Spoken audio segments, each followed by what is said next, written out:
नमस्कार, मैं हूं आपका दोस्त विजय विद्रोही। आप मुझसे जुड़ चुके हैं, इसके लिए आप सबका तहे दिल से शुक्रिया। अगले 8-10 मिनट आपसे जुड़े रहने की कोशिश करूंगा। दो बातें सिर्फ कहनी है।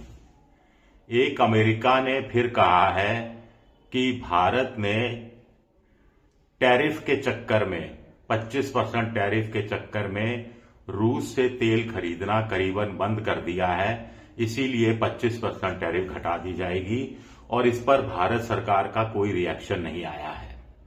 तो क्या ये नरेंद्र का सरेंडर है? क्या ये उनकी मजबूरी है या उनका एक मास्टर स्ट्रोक है?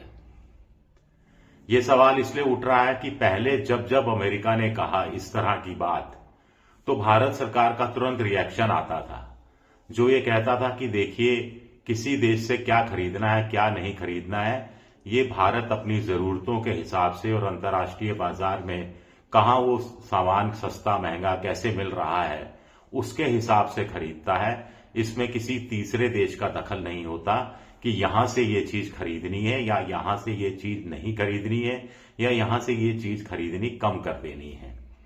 लेकिन अमेरिका के विदेश मंत्री स्कॉट बेसेंट का जो नया बयान आया है, उसके बाद चुप्पी साधी हुई है।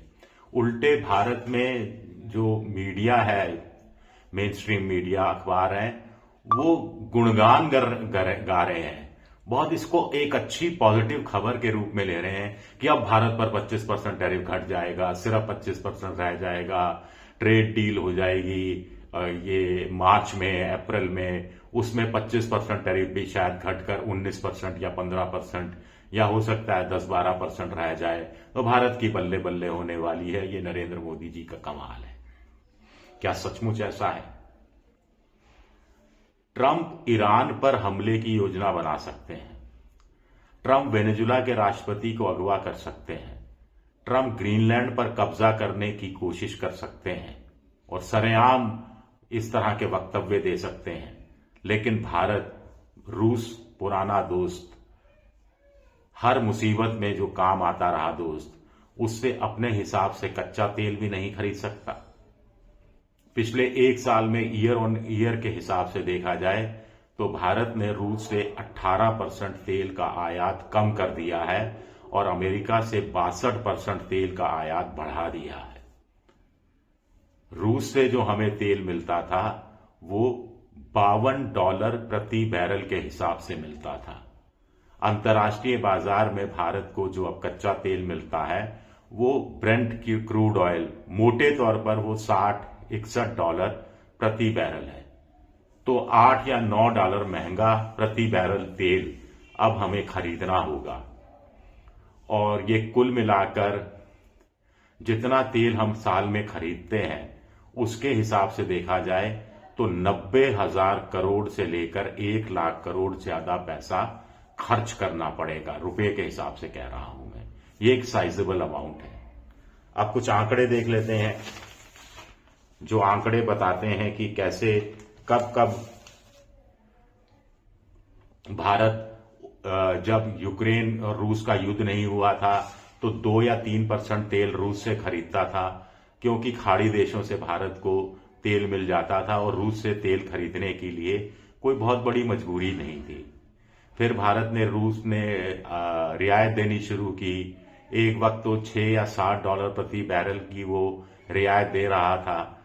भारत ने तेल खरीदना शुरू किया, 19%, 20% अपनी जरूरत का तेल अकेले रूस से खरीदने लगा। इससे यूरोपीय देशों को भी फायदा हो रहा था, क्योंकि तेल भारत में रिलायंस की रिफाइनरी में साफ किया जाता था और साफ किया हुआ तेल यूरोप के देशों को बेच दिया जाता था।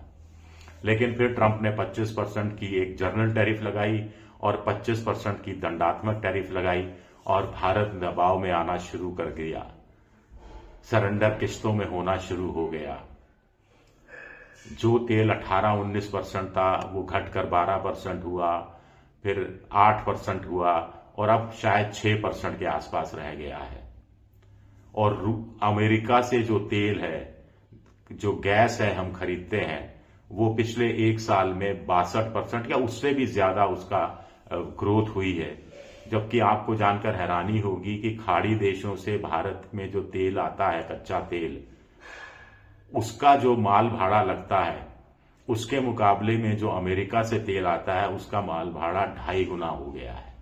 2.5 गुना ज्यादा। एक तो आपको महंगे दाम में तेल मिल रहा है रूस के मुकाबले, दूसरा आपको माल भाड़ा ज्यादा खर्च करना पड़ रहा है। और वेनेजुएला में जो कच्चा तेल मिलता है उसके लिए ट्रंप लालच दे रहा है कि रिलायंस की रिफाइनरी में भी कुछ काम मिल जाएगा वगैरह वगैरह, लेकिन वो बहुत मोटा, बहुत ही थिक ऑयल है जिसको शोधन करने में बड़ा टाइम लगता है, टेक्निक चाहिए, पैसा खर्च होता है। रफीक जकारिया का एक मैं शो देख रहा था जिसमें वो बता रहे थे कि उनको अमेरिका की एक तेल कंपनी के अधिकारी ने कहा कि वेनेजुएला का तेल हम दोहन करेंगे तो उसको एक्सट्रैक्ट करने में और उसको रिफाइन करने में करीब $70-75 प्रति बैरल का खर्चा आएगा। और ये कहाँ की समझदारी है कि जब अंतर्राष्ट्रीय बाजार में तेल $60 प्रति बैरल बिक रहा है तो हमारा $75 हम ये खर्च करेंगे जिसमें हम $2-3 भी कमाएं प्रति बैरल, तो ये $77-78 हो जाएगा। तो हमारा वेनेजुएला का तेल खरीदने का कोई मतलब नहीं रह जाएगा और दोहन का कोई मतलब नहीं रह जाएगा। खैर वो कहानी अलग है। अब बड़ा सवाल उठता है कि बेसेंट कह रहे हैं कि अब भारत पर से 25% टैरिफ हटाने का रास्ता खुल गया है। हटाया नहीं है भाई, भारत ने अमेरिका की बात मान ली तो आप तत्काल हटा दीजिए, लेकिन रास्ता खुल गया है और स्थितियां अगर सही गई तो ये दंडात्मक टैरिफ हटा दिया जाएगा और अनुकूल परिस्थितियां बनी। अनुकूल परिस्थितियों से मतलब क्या है कि क्या ट्रंप इस बहाने भारत पर यह दबाव नए सिरे से डालने में लग गए हैं कि जो व्यापारिक डील होने वाली है उसमें अमेरिका की शर्त पर ट्रंप की डील पर भारत डील करे, शर्तों पर भारत डील करे। कृषि क्षेत्र, पशुपालन, पोल्ट्री का क्षेत्र, मछली पालन का क्षेत्र वो अमेरिका के बाजारों के लिए भारत खोल दे। क्या ये दबाव डालने की कोशिश हो रही है? फिर दूसरी बात है कि बोर्ड ऑफ पीस जो अमेरिका के ट्रंप ने न्योता दिया था दुनिया के 60 देशों के अध्यक्षों को, जिसमें भारत भी शामिल है, मोदी जी को पर्सनल न्योता दिया गया था। मोदी जी ने उस पर रिएक्ट नहीं किया है कि वो न्योता स्वीकार रहे हैं या न्योता ठुकरा रहे हैं। ट्रंप क्या इस बहाने मोदी पर दबाव डाल रहे हैं कि आप न्योता स्वीकार लें, अगर आपने ठुकराया तो आपकी हालत यूरोपीय देशों जैसी कर दी जाएगी, कनाडा जैसी कर जाएगी। कनाडा के लिए तो वहां के जो प्रधानमंत्री हैं उनको तो ट्रंप ने खत लिखकर न्योता वापस मंगा लिया है। ऐसा कभी होता नहीं है कि न्योता देकर वापस, कि आप इस लायक ही नहीं थे कि न्योता आपको दिया जाए, गलती से दे दिया था, हम न्योता वापस लेते हैं।